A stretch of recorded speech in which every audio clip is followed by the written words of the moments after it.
produce market so that we can shoot a little Nutrimercial about buying and storing fresh produce. I'm here to see one of my favorite people, Uncle Don Maxey at Uncle Don's local market. There we go. And he'll be here in just a minute and we'll get started and talk about what you need to know about buying and storing the freshest produce. Thanks. Hey, we're here at Uncle Don's local market on St. Simon's Island. I wanted to come here to talk about buying and storing produce. This is where I like to buy the produce for the Leafy Cafe Cooking School. And with the Nutrimercials, we asked y'all what you wanted to see, and one of the things was, or what you wanted to talk about, and one of those was, how do we buy produce and make it last? And so I'm just going to give you a few pointers. You definitely want to buy the freshest and most locally grown produce that you can, possibly. I know that's not always easy. Try to buy things in season. Try to buy organic. And then when you bring these things home and you want to store them, which should you put in the fridge and which should you store out of the fridge? You want to definitely store things like onions and hard squashes, potatoes, root vegetables out of the fridge in a cool, dark place if possible. But we're in Georgia and that's not always possible. So we might have to put it in the lower part of the refrigerator in a very dry setting. Also, certain fruits are much better stored out of the fridge. Those would be your stone fruits like cherries and plums and peaches. They definitely won't ripen if you buy them unripe and put them in the fridge, and they taste much better if you don't put them in the fridge.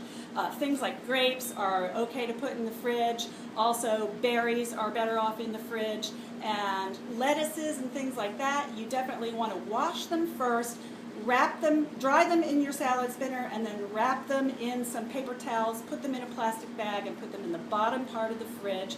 And then to talk a little bit more about produce and what to look for, why to buy local, I thought we'd bring Don into the video here. He's a Georgia-grown guy right here. He's just going to give us a few pointers on why we want to buy locally, what the difference is between organic and not organic, and I don't know, you just tell us what you know about this. Well, You're the produce man. Mimi, I think you hit it perfectly, and that's buying local. And what we try to do since we've opened up this store is to buy local. And when we say local, we try to stay within the state of Georgia. Then we try to stay as close to this proximity as possible. Sometimes, as you said, you got to go further out. So actually we go as much as 90 to 100 miles away from here, just due to the soil. And so there's two things here. One, we wanted to go organic, and that is a key, but the big key is the nutrient dense. And I think here, as time goes on, people will be probably equipped with a bricks meter to be able to tell what the level of, how many vitamins, minerals, and you can taste it. It can all be by the taste of how much sugar content's in there, but we're losing a lot of the minerals, vitamins, antioxidants because of the soil.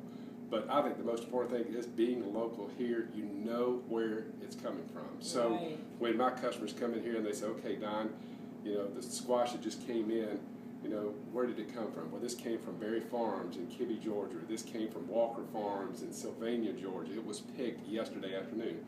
Whereas if you buy it in a local grocery store, you don't know how long it's been sitting on the counter. You don't even know where it came from. So I just think that's good. Plus, we know it supports our local farmer. And if we can support a local farmer, we know we'll have that coming back to us and helps the local community as well. So not just produce, everything you want to try, buy local. And I keep saying nutrient dense. I think that's what you're going to hear more and more as the time goes on, because we've been farming in this land for over 300 years. So he knows what he's talking about. So yeah, definitely buying local is also going to help those fruits and vegetables last longer. So maybe that's part of the problem. If you're buying them from somewhere way far away on the planet, you get them, by the time they get to your grocery store and get home, they're not going to last as long. But if you're buying them from a guy like Don locally, whether you're in Georgia or Maine or anywhere, community-supported agriculture, another great way to buy local, you're not only going to get a produce item that's going to last longer because it's fresher, but it's going to be more nutrient-dense and healthier for you because it came from a smaller, family-owned, not a factory-type farm. So those are all good tips, and do the best you can. I know it's not always possible. And eat your vegetables. That's what we say, right, Don? That's exactly right. Definitely. Buy local, eat your veggies. Very good. All right. Thanks, Don. Thank you, Mimi. Have a good one.